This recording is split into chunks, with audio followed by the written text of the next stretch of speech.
Kosowski. Thank you, Mr. Speaker. Today, I rise to urge you not to support House Bill 4118. In theory, this bill is good on appearance, but is lacking some very vital measures and safeguards.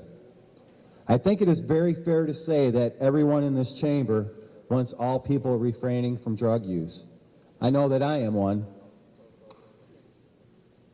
Instead of looking at it that way, with the welfare recipients, they're easy to target. We should be looking at is helping the people that need us the most. I ask for a bit of latitude to tell you how I could have supported this bill.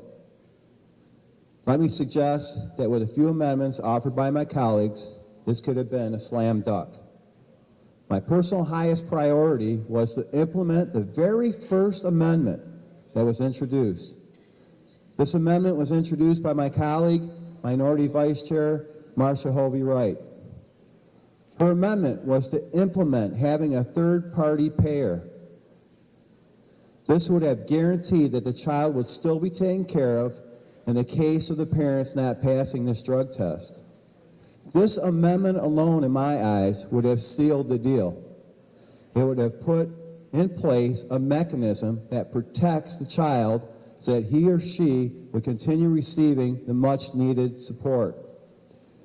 Many other states, including the likes of Georgia, have this as part of their language. It simply protects the children. In my eyes, several other amendments did not receive the credence they deserved. I do appreciate that one of my amendments was accepted. It was a tool for the DHS. But I do regret that my amendment that would test legislators did not receive support.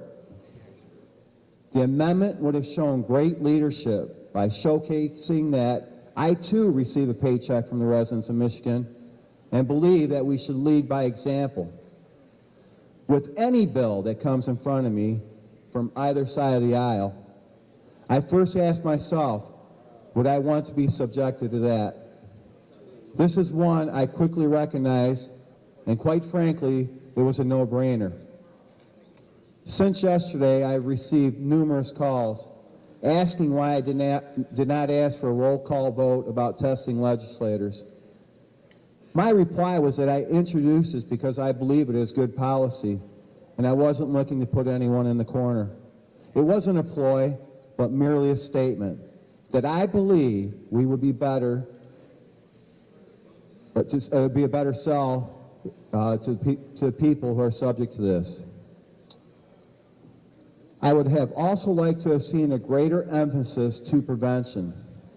Yes, this is probably not the time to detail how we could have added a prevention component, but in future issues, I would like to see a larger emphasis that could assist with the ultimate issue, the lack of better prevention measures.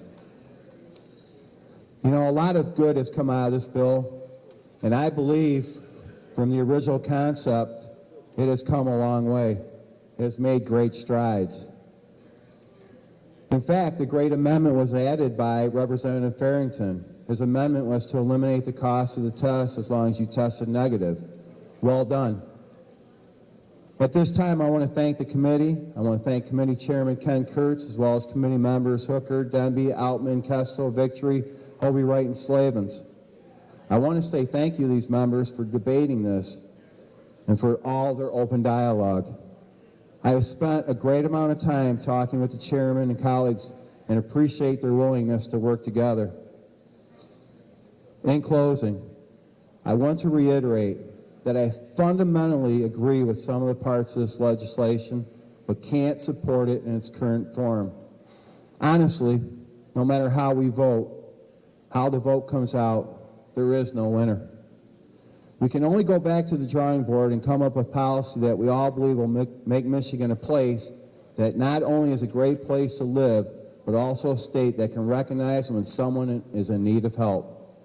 I end my speech today by thanking you for allowing me this time, and I hope that you share some of my thoughts. Thank you, Mr. Speaker. Representative Kosowski.